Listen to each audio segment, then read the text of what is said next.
Hey guys, what's up? This is Tyler with Dust Motorsports. Today I'm going to do a little quick video on how I mount my splitter. So you can see bumpers off on the G because I had a little accident with my splitter. So I have an aluminum splitter that I chassis mounted, I guess you could call. I basically bolted it up to the bumper bar there. Got really close to one of those curb stopper things and my mount's broke.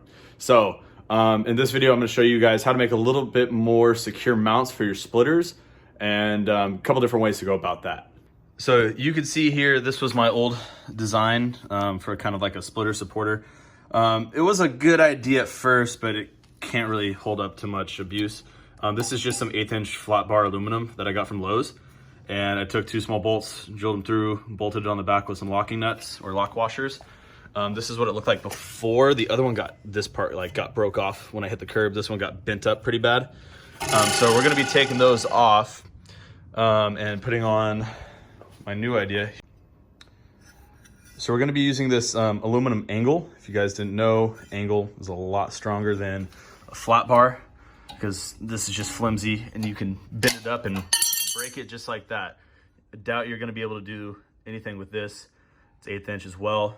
Basically, I'm gonna bolt it here, just like that. I'm gonna be using way more heavy duty bolts than these right here. So just for a stronger connection. So I cut these to length. For my car, it's 8.5 inches below this is flush with the bottom there. I also have an aluminum bar underneath, which I use self-tappers to.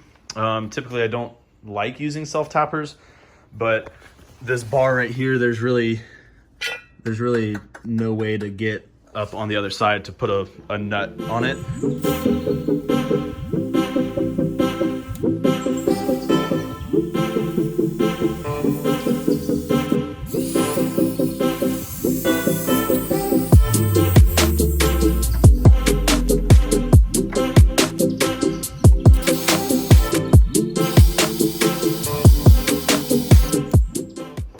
So my original plan was to try and fit some hardware through the bumper to get to the back of this. That's not going to work out, unfortunately, because the holes in the bumper bar aren't big enough. So I'm just going to go ahead and cut one side of the angle just a couple inches in so I can have access around the bumper bar to the back of this to install the bolts. So we're just going to cut that up right now. So this is pretty much how the bumper bracket is going to look. I got it right there, double washers. That's like a locking nylon nut right there. I left a little bit here just to kind of give a little bit more strength from, moving. These bolts are a lot more beefy than the little guys that I had before. You can kind of see how big, look at that. So this is gonna be a lot stronger, especially with the structure here. This is not moving anywhere really. So I'm going to do that same thing to the other side, and then we're going to start on the actual bracket that goes on the splitter. Okay, so now we're going to mount up the splitter. I'm going to fit it up, put some self-tappers in the back. There's already pre-drill holes where I used to have it, so that's going to help me center it. For you guys, if you're doing this for the first time, you can measure off a couple things. You can take a square, measure off your tire if you like. If your wheels are pointed straight, you can measure off these as long as they're straight, so you can get it center. You can measure this, find a center point, mark it, find the center point there, mark it, line it up. There's a couple different ways you can go about that. So all I'm gonna do is screw it in the back so it's held up. I'm gonna use my jack to hold it up a little bit more. I'm going to take my other pieces of angle that are actually gonna be mounted to the splitter itself. I'm gonna mark them, and then I'll see if I could drill them and do all that on the car. If not, I'll just unscrew those, let it down, drill and bolt them in, and then drill them to right there, and then we'll be good. So I mocked up the bumper just to make sure where the brackets land is gonna be okay. Just take that off real quick. You can kind of see it down there. I already made a mark.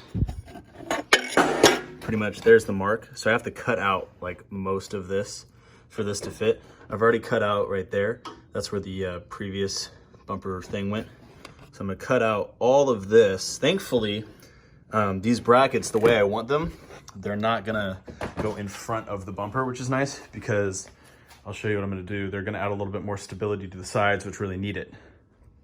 So this is how I'm gonna put the brackets that mount to the splitter. I'm having them kick off this way to give this a little bit more support because this was kind of wobbly on my old setup. So that's what I'm gonna cut out the bumper in this kind of area for.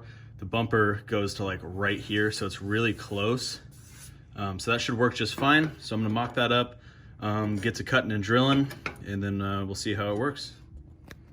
So it looks like I ran out of hardware to mount the brackets to the side. So we're gonna go to Lowe's looking like this, which is my favorite part of driving this car, is looking kind of ratchet. So it gets a lot of looks. As you can see, we're already looking pretty unfinished, and then this just kind of puts the icing on top of the cake, looking ghetto as fuck. All right, so this is everything bolted up, how kind of I want it for the most part. I wish I could put a middle bar right there, but I'm afraid you could see it through the bumper, so I don't really want that. Right where these are, there's no like vents or anything, so you can't really see them, and I like that. It's not like crazy strong because the material I'm using for the actual splitter is not super thick, so there's a little bit of play in there. It's definitely gonna be fine driving, especially like once you put pressure right there. That's not going anywhere. Bolted it twice. I used washers front and back of everything, just for a little bit more surface area for it to grab. Over here, same thing, came out pretty well. All I gotta do now is just cut up the bumper real quick and remount it.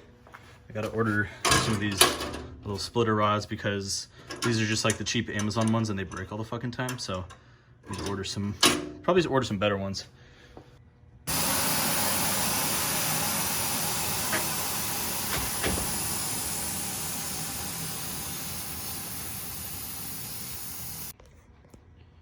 Okay, so I got the bumper more or less fitted up. That's how it looked before, so it looks the same now, which is pretty nice. That's kind of how I had the splitter rods. That one fell off somewhere in Walnut Creek. Don't know where, so I'm gonna get some new ones.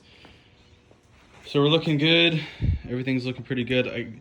This bumper's kind of messed up. It's like missing some tabs, so I gotta get these ones too and just make it fit a little bit better. I repainted the grille in gloss black.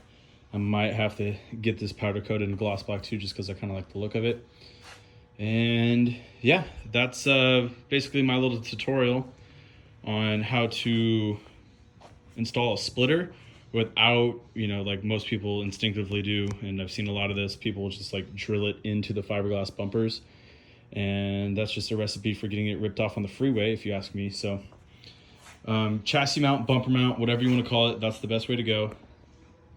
This thing is not going to go anywhere unless I hit another curb. But hopefully I won't do that. And honestly, now I don't think it's going to go anywhere, even if I hit something with it or whatever the case may be. So yeah, that's a little tip on how to do it properly. Just so you guys know, this is a 2010 Infiniti G37. I'm pretty sure it's like a law or something that all vehicles have to have some kind of a bumper bar behind the actual bumper cover there. So that's the best place to tap into when you're going to be making some supports like this. And you always want to screw into metal. Don't ever screw into plastic or fiberglass or anything like that. And then you guys will be all good to go. So thanks for watching.